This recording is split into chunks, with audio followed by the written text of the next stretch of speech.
Hi everyone, welcome to Africa is Us.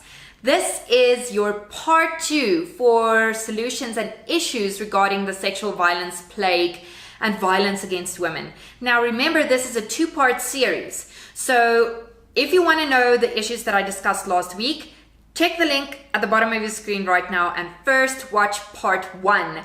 We are delving into part 2 this week, so stay tuned.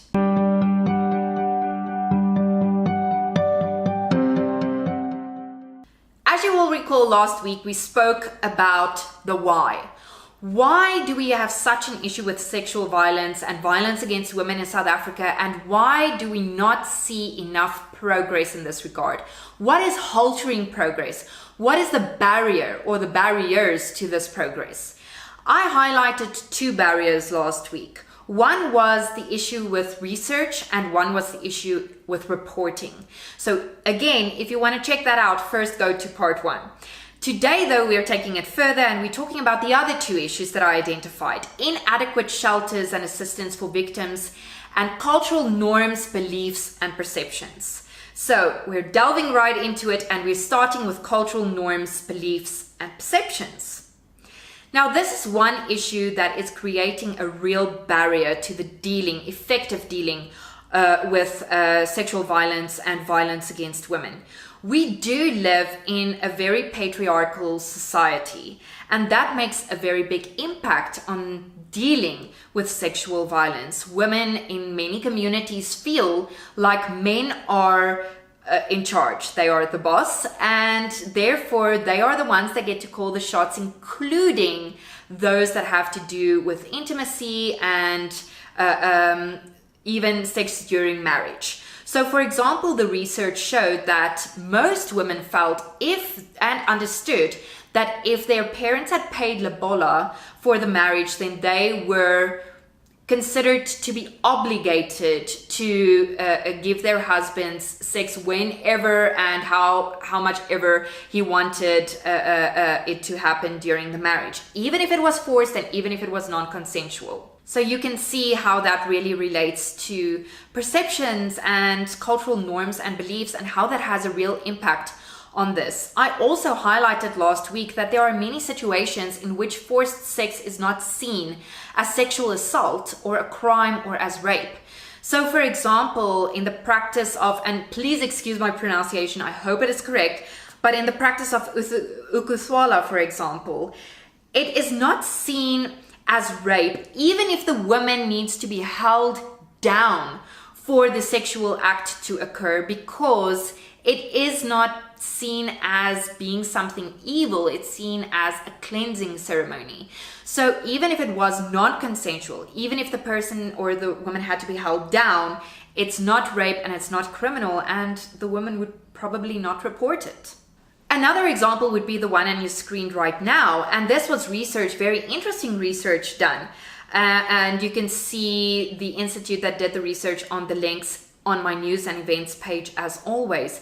And they spoke to a taxi driver who openly described a situation where him and his friends would go around kind of trolling over the weekends for women to, as he described it, gangbang.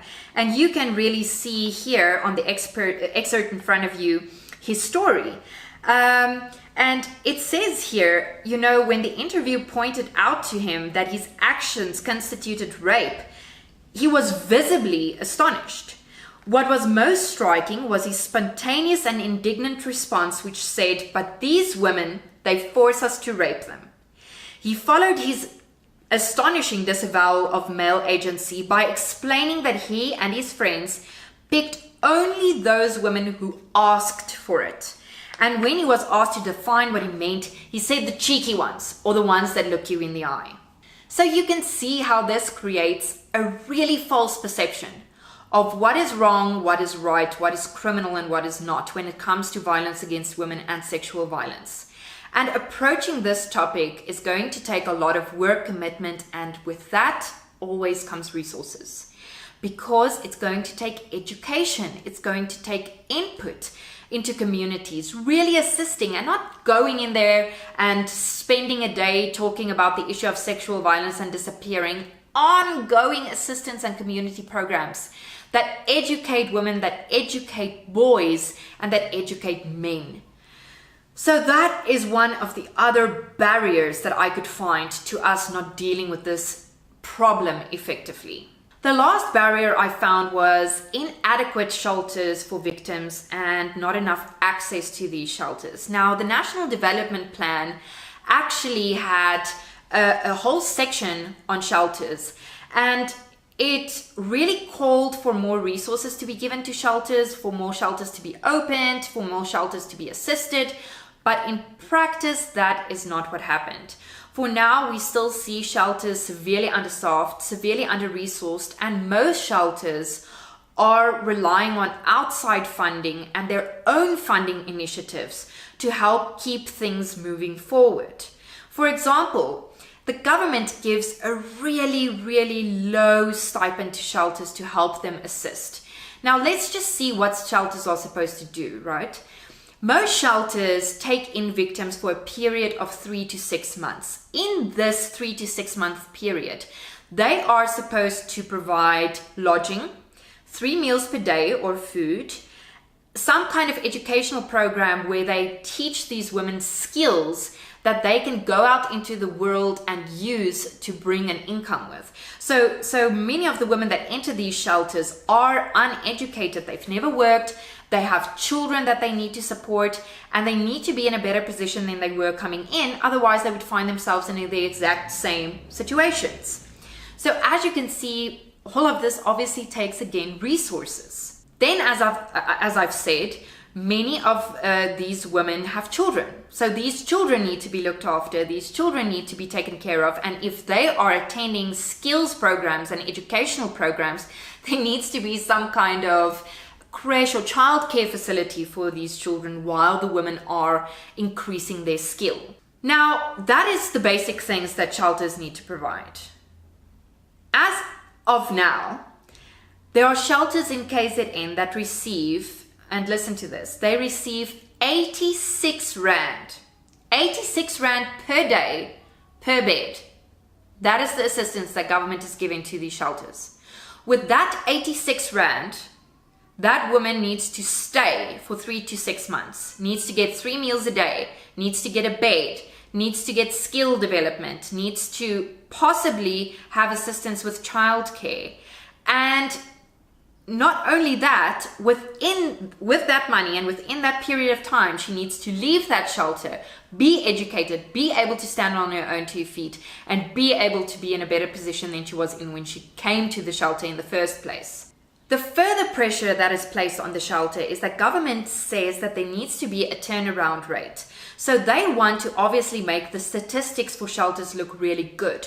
They want there to be as many people assisted through the shelters per annum as possible. So this further exacerbates the problem because it really creates a situation where the shelters are now motivated to have people leave the shelters as quickly as possible so they can get more people into the shelters and they have a better reporting rate at the end of the year. Because if they don't, this also again affects the amount of money that the government is going to give to them in the next year. One last issue that I also wanted to highlight is our criminal justice and medical system. So with the research that I've done, the most important issues seem to be the fact that, first of all, and can you imagine how absolutely humiliating this must be? Victims of sexual violence most of the time report that they go into police stations and they are interviewed by a police officer that, first of all, shows a complete lack of empathy, compassion, and also don't even give them the respect to interview them in private. They are interviewed there out in the open at the front desk of the police station, and they are asked to recount their stories and they're asked to write it down, and that's how it is supposed to take place. Then there was also a report from the police stations that said they don't have enough vehicles per team of policemen or women, and therefore they don't have enough vehicles to take these victims to a hospital, because that is part of the duty that they need to provide, or part of the service that they need to provide. They need to assist these victims in getting medical treatment. This causes a situation where the victim is, in many instances, sitting there for hours on end after just being raped, waiting for a vehicle or assistance to be taken to a medical facility.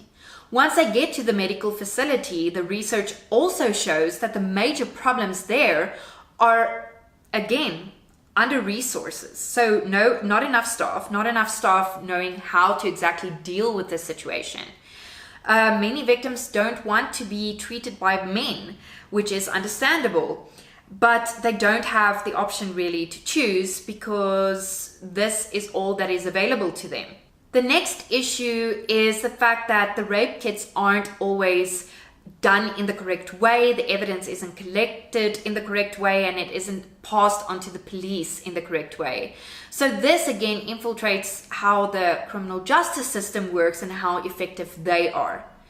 So you can see these issues that really create such barriers to effectively dealing with sexual violence in South Africa. It is absolutely alarming. Now, it wasn't my purpose in this video to provide answers to everything and to provide solutions to everything.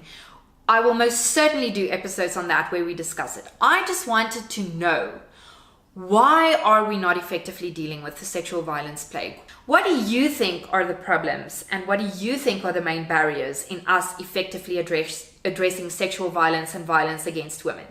Give me your comments below. Otherwise, I will see you next week on Africa is Us. Like, share, subscribe. Thank you for watching. Bye.